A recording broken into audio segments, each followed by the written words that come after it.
Kita sekarang memasuki bagian terakhir dari makro dan mikro narasi.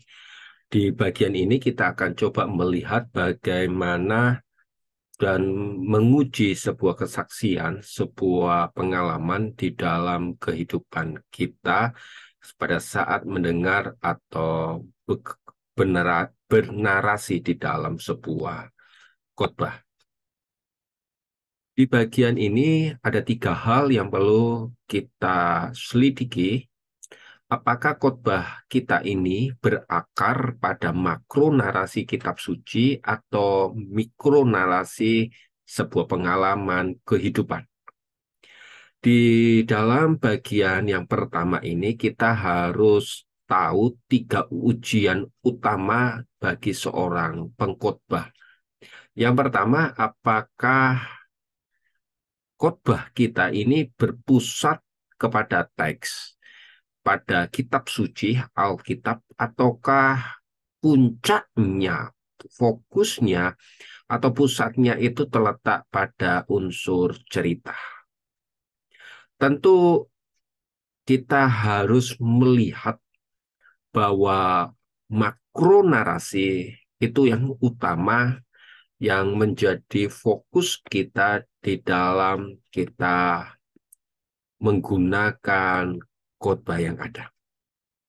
Yang kedua adalah pada saat kita menggunakan sebuah cerita, apakah pendengar itu semakin dekat dengan kitab suci, teks, dengan Tuhan, ataukah dia merasa kagum dengan kisah-kisah yang kita ceritakan.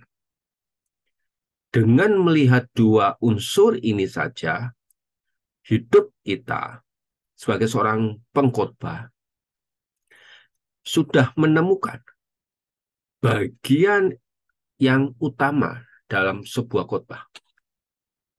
Apakah khotbah itu berpusat kepada kita atau sebaliknya berpusat kepada teks kitab suci? Yang ketiga, kita harus tahu bahwa apakah tanpa cerita kita tetap bisa berkhotbah. Karena di dalam sebuah unsur khotbah, cerita berfungsi sebagai bagian pendukung, bagian yang menolong, bagian yang jembatan antara teks kitab suci diterangkan agar memiliki sebuah aplikasi yang lebih dekat dengan jemaat.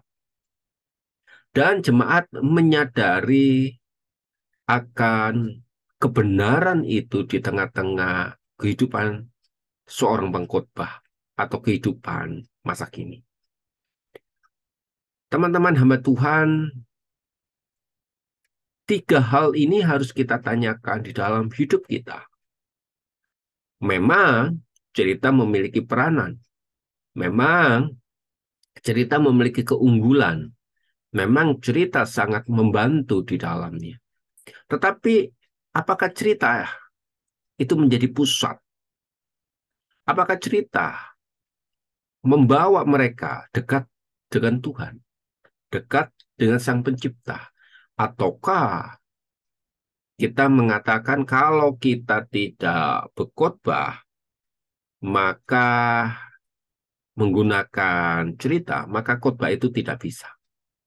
Nah, ini yang harus kita tanyakan ketika kita sedang berkhotbah menggunakan unsur mikronarasi. Tetapi kita harus juga bertanya, apakah kesaksian kita, kesaksian orang yang kita dengarkan itu mengandung sebuah kebenaran yang bersifat metanarasi. Oleh sebab itu ada 6 faktor yang perlu kita cermati sebagai filter dari sebuah kisah, kesaksian, dan pengalaman yang ada. Yang pertama, mari kita validasi fakta-fakta yang ada dari kisah-kisah tersebut sebagai fakta-fakta kebenaran yang bersifat umum. Kalau kebenaran itu dapat dipercaya secara dari segi kedokteran, dari segi sosial, dari segi moral, maka dia melewati sebuah masa-masa, melewati sebuah ujian untuk yang kedua. Kesaksian itu harus sejajar dengan kebenaran-kebenaran yang lain. Kesaksian tidak boleh bertentangan dengan kebenaran-kebenaran yang lain. Meskipun itu bersifat mujizat, ada faktor-faktor yang memiliki kebenaran yang ada. Yang kedua, mari kita mengujinya dengan ujian roh. Kita harus mendapatkan atau mencari dukungan dari ayat-ayat Alkitab yang mengkonfirmasi atau menegaskan pesan dari sebuah kesaksian tersebut, dan roh itu benar-benar dinyatakan di dalam Alkitab. Kita dapat melihat bagaimana kesaksian itu sejajar dengan ajaran utuh di dalam kebenaran Alkitab. Dia tidak lagi bersifat subjektif, tetapi kesaksian, pengalaman, dan cerita itu bersifat normatif. Ketiga, apakah pengalaman, apakah kesaksian, apakah cerita itu memiliki konsistensi dengan ajaran Kristen yang ada? Tentu ajaran Kristen ini ada di dalam Alkitab, tetapi mengandung juga unsur-unsur normatif yang ada. Sebagai contoh di dalam hal kekudusan, di dalam hal moral, di dalam hal-hal yang lain yang memiliki konsistensi dengan ajaran kekristenan. Jangan-jangan di kesaksian, pengalaman itu tidak memiliki konsistensi dengan ajaran kekristenan. Suatu waktu ada seorang pengkhotbah yang menceritakan tentang kehidupan dia yang melekat kepada Tuhan, selalu ingat kepada Tuhan. Dan dia bercerita tentang bagaimana dia mengendarai sepeda motor dengan suaminya dalam keadaan yang gelap di jam malam, di mana suaminya ini mengendarai sepeda motor dan mengantuk. Lalu terjadilah kecelakaan kecil, dan ketika ia terjatuh, dia teringat Tuhan. Bapak, Ibu, Saudara-saudari, ini tidak konsisten dengan ajaran kekristenan. Mengapa? Karena kondisi yang mengantuk, dia tidak boleh melampaui kecepatan di atas 100, dan kalaupun dia mengebut, itu pun sudah merupakan sebuah pelanggaran. Walaupun di ujung ceritanya dia mengenal Tuhan, artinya mereka mengingat tentang kebaikan Tuhan. Tapi itu bukan sebuah cerita yang mengandung konsistensi dengan ajaran kekristenan. Bukankah ajaran kekristenan mengajarkan tentang taatilah peraturan yang dibuat oleh hukum yang ada? Keempat, apakah itu merupakan penelitian?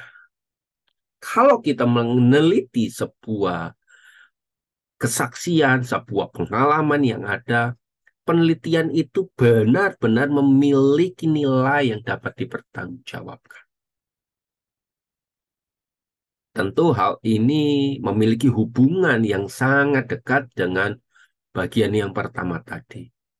Memiliki validasi fakta-fakta secara akurat. Diteliti. Kita harus tahu itu penelitian. Apalagi di dalam segi medis kesembuhan misalnya. Kita harus melakukannya. Mulai mempertimbangkan konteks yang ada. Di dalam sebuah konteks yang ada, kita harus melihat kisah itu seperti apa, pengalaman itu seperti apa, kejadian itu seperti apa. Makanya tidak bisa kita pukul rata itu sebagai sebuah kebenaran. Karena memang mikronarasi bersifat subjektif. Tetapi kalau dia memiliki akar terhadap sebuah metanarasi, maka ada sebuah konteks yang lebih luas yang diperhitungkan oleh seorang pengkhotbah, oleh seorang yang membawa kesaksian itu ke arah metanarasi. Pertimbangkan sebuah konteks yang dikaitkan dengan kebenaran. Mari kita juga melihat, mulai mendiskusikan dengan pemimpin rohani. Mereka adalah orang-orang yang memiliki pengalaman lebih. Oleh sebab itu, pemimpin rohani, guru-guru iman kita harus memberi pandangan di dalam sisi pengalaman ataupun bersifat teologis yang ada. Kita bisa melihat, mempertimbangkan setiap bagian-bagian yang ada tersebut, sehingga melahirkan sebuah kesaksian, pengalaman, cerita yang memiliki akar pada metanarasi. Penting untuk kita selalu mengutamakan Alkitab sebagai otoritas utama dalam kita menguji sebuah kesaksian atau mendasarkan kesaksian kita pula di dalam khotbah-khotbah kita. Jika kesaksian tersebut tidak sejajar dengan nilai, dengan ajaran, atau kita meragukan keseriusan, pasti selalu ada manfaat untuk mencari pemahaman lebih. Kita bisa berkonsultasi dan memiliki orang-orang yang memiliki pengetahuan kerohanian yang lebih luas. Jangan ragu bahwa memvalidasi data, menguji roh seperti yang tertulis di dalam 1 Yohanes, apakah orang yang memberi kesaksian itu memiliki karakter, harus diuji. Apakah dia memiliki konsistensi dengan ajaran gereja, dengan ajaran komunitas di sebuah komunitas yang ada, itu perlu kita melakukannya. Bahkan pertimbangan-pertimbangan seperti emosi, tekanan, interpretasi di dalam pribadi perlu menjadi bagian kita untuk kita melihat kesaksian-kesaksian, cerita atau pengalaman tersebut berakar dari metanarasi atau sebaliknya. Bagaimana kita teknik dalam penggunaan kesaksian di dalam sebuah khotbah? Tekniknya kayak, oke, saya keluarkan semua. Ada 10 teknik yang menolong kita untuk kita bisa menggunakan kesaksian pengalaman itu di dalam sebuah khotbah. Yang pertama, pilihlah pengalaman itu yang relevan, karena pengalaman itu mendukung dari khotbah yang ada. Teksnya lebih dahulu, lalu kita turunkan di dalam sebuah kisah-kisah yang relevan. Struktur narasinya bagaimana? Ikuti struktur narasi ya, dari bagian demi bagian. pengenalan, orientasi, puncak, penurunan, dan sebuah kesimpulan. Ikuti struktur yang sudah kita paparkan di bagian-bagian awal kita. Di dalam kita menggunakan kesaksian, ungkapkan emosi-emosi Anda. Itu yang menolong. Karena perbedaan antara khotbah yang menggunakan narasi dan logis adalah terletak di dalam emosi.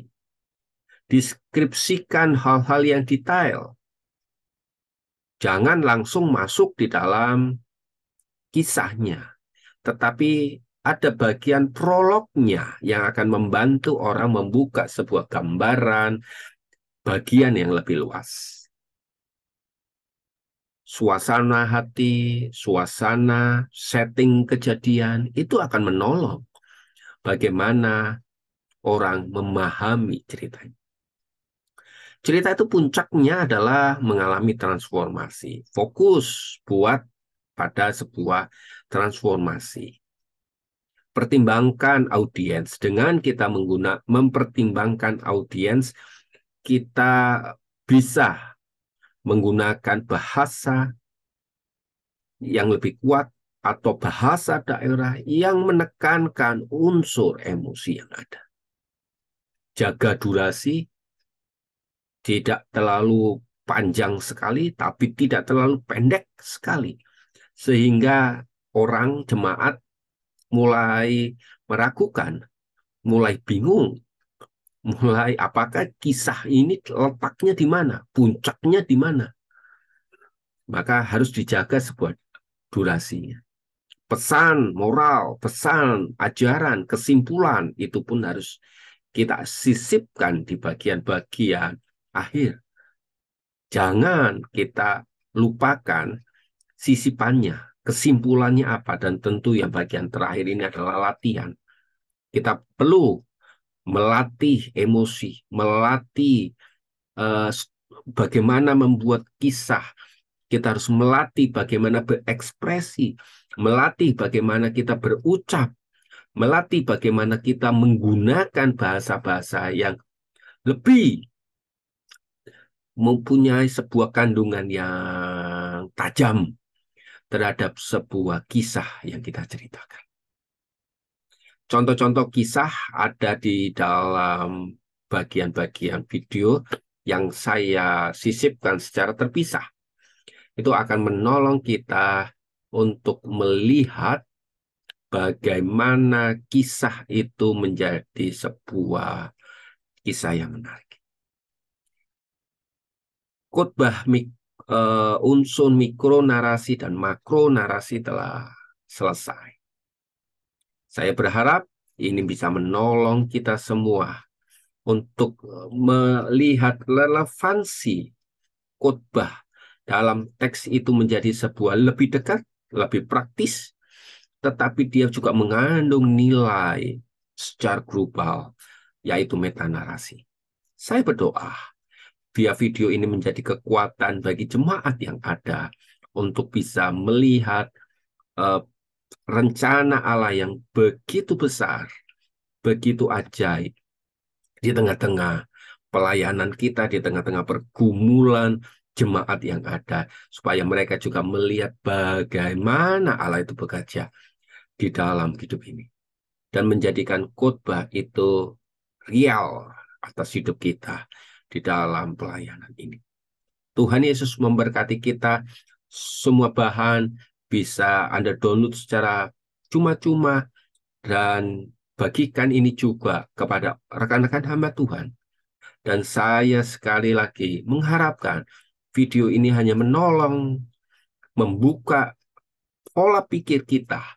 Dan bagi Anda yang merindukan pelayanan lebih jauh dengan kami, saya mengharapkan itu bisa terjadi. Terima kasih untuk waktu kesempatan yang ada. Dan kiranya Tuhan memberkati kita di tengah-tengah pelayanan khotbah kita di jemaat ladang Tuhan, di domba-domba yang sudah Tuhan percayakan atas kita. Tuhan memberkati kita.